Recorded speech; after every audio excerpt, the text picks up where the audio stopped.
So God will speak to you the way you can hear from him.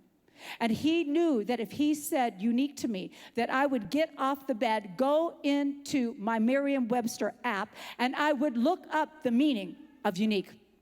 Number one, sole representative of. There is no one that has ever been created to represent God the way you were created to represent God. You are the one and only that was created to represent his love to this earth the way you were created to represent his love to this earth. Number two, prototype. You are the beginning and the end of you. You are not scheduled for mass production, beginning and end, that's it. But number three was my favorite, without rival. There is no competition for your place at the table. There is nobody that can take your place in the heart of God. You will not be displaced by somebody else. You say, well, this person's getting blessed and I don't like it. They took it out of my account. No, they didn't. Your Father has more than enough.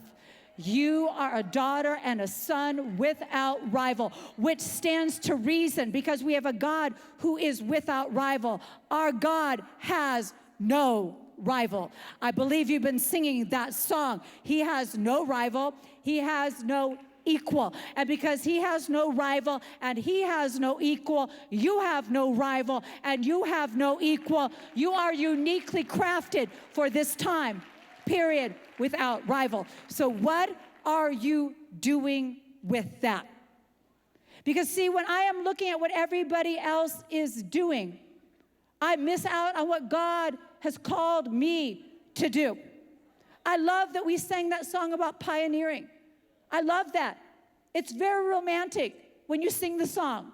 It is not romantic when you look back. I'm sure she said machete, which is probably the right way, but I'm American, so we mispronounce everything machete. When you have a machete in your arms, that's not romantic. When you have mosquito bites, that's not romantic. When you've written a book and you think this is the stupidest book that has ever been written on the face of the earth, because by the end of time of writing a book, you're going to hate it until it goes back to the publisher. But anyway, when you are pioneering, when you are cutting ground, there is resistance to the territory you are taking. And it is hard when you see other girls like, oh, this was awesome. You're like, wait a minute.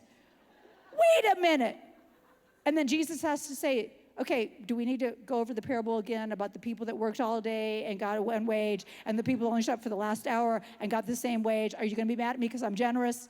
Yes, I am going to be mad at you because you're generous for 5 minutes. But it's the truth. We need to understand that there's more than enough room for all of us. 1 John 2:20 says, but you belong.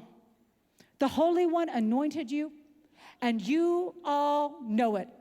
I have been writing this to tell you something you don't know, but to confirm the truth you do know, and to remind you the truth doesn't breed lies.